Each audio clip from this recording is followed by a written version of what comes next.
নির্বাচনের 3 দিন আগে বড় চমক, ট্রাম্পের সাথে বাংলাদেশের শুল্ক চুক্তি, আড়ালে কি সেন্ট মার্টিন? দর্শক, বাংলাদেশের রাজনীতি এবং অর্থনীতিতে এক বড় ধরনের মোড় ঘুরতে চলেছে।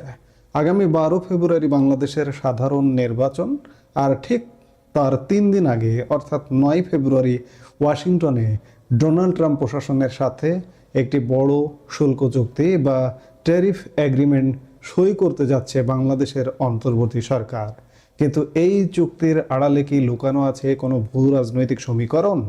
কেন হঠাৎ নির্বাচনের আগে এই চুক্তি? আমরা পর্যবেক্ষণ করছি, আমরা দেখছি, আর দেখা থেকেই আমাদের প্রশ্ন করা, এবং আমরা প্রশ্ন করতে চাইছি যে ডক্টর ইউনূসের সরকার আজকে প্রায় 1.5 বছর যাবৎ বাংলাদেশের রাষ্ট্র ক্ষমতায় আছে, এবং এটি যে একটা আতাত বিভিন্ন মহল থেকে, এমনকি বিগত যে সরকারটি ছিল সেই সরকার থেকে, বিভিন্ন জায়গা থেকে সমালোচনা আছে যে ডক্টর ইউনূস হচ্ছে একটি আতাতের সরকার, এবং এই আতাতের মূল কেন্দ্র বা মূল জায়গা হচ্ছে সেন্ট মার্টিন। আমার প্রশ্ন, ডক্টর ইউনূস চলে যাচ্ছেন, কিন্তু চলে যাবার আগে 3 দিন আগে, ভোটের 3 দিন আগে, ভোটের 5 দিনের মধ্যে ডক্টর ইউনূস চলে যাবেন, কিন্তু তার সরকারের কেন একটি বিদেশি রাষ্ট্রের সাথে চুক্তি করতে হবে? এই চুক্তির নেপথ্যে এই যে 1.5 বছর যাবৎ যে শাসন করলেন, সেই শাসনের কি চূড়ান্ত পেরেকটা গেঁথে যাওয়া? সেই থেকে কি ডক্টর ইউনূসের প্রশাসনের পক্ষ থেকে ভোটের 3 দিন আগে মার্কিন মুল্লুকে গিয়ে বাণিজ্য চুক্তি করতে হচ্ছে? আর কটা দিন পর একটি নির্বাচিত সরকার এসে কি এই বাণিজ্য চুক্তিটি করতে পারতো না? এই যে চুক্তি সই অনুষ্ঠানটি, এই অনুষ্ঠানটিতে নেতৃত্ব দেওয়ার কথা ছিল বাণিজ্য উপদেষ্টা শেখ বসির উদ্দিনের। তার শেষ মুহূর্তে সিদ্ধান্তে পরিবর্তন আসে এবং এখন বাণিজ্য সচিব মাহবুবুর রহমানের নেতৃত্বে একটি প্রতিনিধি দল ওয়াশিংটনে যাচ্ছেন। গত বছর আগস্টে বাংলাদেশের ওপর ট্রাম্প প্রশাসন 20% পাল্টা শুল্ক আরোপের সিদ্ধান্ত নিয়েছিল। সেই সময় থেকে আলোচনা শুরু। 9 ফেব্রুয়ারি এই সমঝোতাটি আনুষ্ঠানিকভাবে চুক্তির রূপ পেতে যাচ্ছে। প্রশ্ন হলো, বাংলাদেশের অর্থনীতির জন্য এটি কি শুধু স্বস্তি, নাকি এর পেছনে অন্য কোনো বড় শর্তের বেড়াজালে আবদ্ধ হতে যাচ্ছে বাংলাদেশ?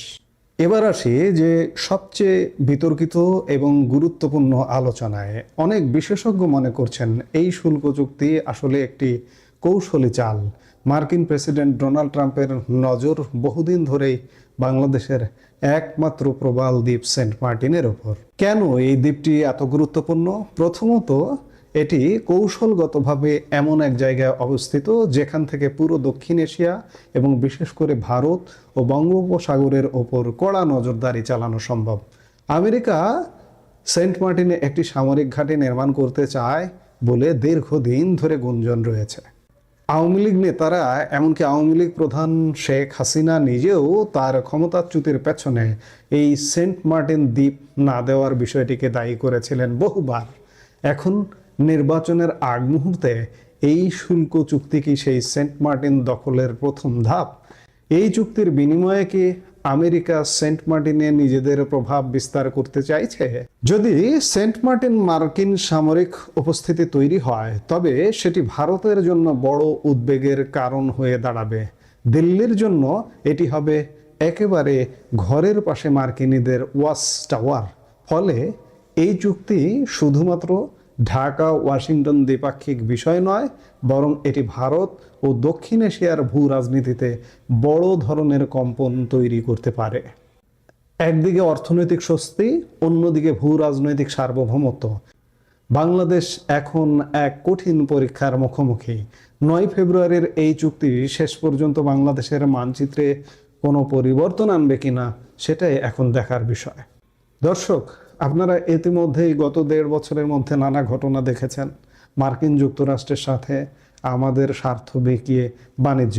আপনি যদি আমাদের গম ক্রয়ের কথা বলেন, আপনি যদি আমাদের সয়াবিন ওয়েল ক্রয়ের কথা বলেন, কিংবা আপনি যদি বলেন বোয়িং বিমান ক্রয়াদেশ দেওয়ার ঘটনাগুলো, এই ঘটনাগুলো যেন একই সূত্রে গাঁথা, এবং চূড়ান্ত ঘটনা ঘটতে যাচ্ছে সেন্ট মার্টিনকে কেন্দ্র করে। আপনারা ইতিমধ্যেই জানেন বা খেয়াল করেছেন, গত 31শে জানুয়ারির পরে সেন্ট মার্টিনে আর যাবার সুযোগ নেই। সেন্ট মার্টিন আগামী 9 মাসের জন্য নজিরবিহীনভাবে বন্ধ করে দেওয়া হয়েছে। সেন্ট মার্টিনে আসলে কি হচ্ছে, সেন্ট মার্টিন নিয়ে কি হচ্ছে, এই যে মার্কিন বাংলাদেশ যে শুল্ক চুক্তি, এই শুল্ক চুক্তির আড়ালে বড় কিছু আছে? আমরা যে প্রশ্নগুলো করছি, যে সন্দেহগুলো করছি, আপনি খেয়াল করে দেখুন যে এই চুক্তিটা নেতৃত্ব দেওয়ার কথা ছিল বাণিজ্য উপদেষ্টা শেখ বশির উদ্দিনের। তিনি জাপান পর্যন্ত যাচ্ছেন, জাপান থেকে বাণিজ্য সচিবের ওয়াশিংটন ডিসিতে যাওয়ার কথা। কিন্তু বাণিজ্য উপদেষ্টা হঠাৎ করে পিস্টন দিলেন কেন? ভবিষ্যতের কথা চিন্তা করে? বাণিজ্য উপদেষ্টা চাইলেও দেশ ছেড়ে চলে যেতে পারবেন না, বা পালিয়ে যেতে পারবেন না, কিংবা পালিয়ে গেলেও তার এখানে স্থাবর অস্থাবর সম্পত্তি আছে, তিনি একজন ব্যবসায়ী, তার বিশাল শিল্প গ্রুপ আছে। এসব চিন্তা করে ভবিষ্যতের কোনো ভয় থেকে যে এই যে সেন্ট মার্টিন নিয়ে যদি চুক্তিটা হয়, বাণিজ্য উপদেষ্টার সাথে যুক্ত ছিলেন না, বলবেন যে একজন আমলা চুক্তিটা করেছে, এমনটা কি? এরকম নানা প্রশ্ন ঘুরপাক খাচ্ছে। হঠাৎ করে বারবারই প্রশ্নটা আসছে, কেন নির্বাচনের 3 দিন আগে এমন একটি চুক্তি করতে হবে? দর্শক, আমরা আপনার মতামত জানতে চাই। আপনার কি মনে হয়, এই শুল্ক চুক্তি কি সত্যিই বাংলাদেশের জন্য লাভজনক হবে, নাকি সেন্ট মার্টিন নিয়ে কোনো গোপন সমঝোতা চলছে? এসব প্রশ্নের উত্তর আপনার কাছেও খুঁজতে চাই। আপনিও কমেন্ট করে মূল্যবান মতামত দিতে পারেন। এই মুহূর্তে এ পর্যন্তই।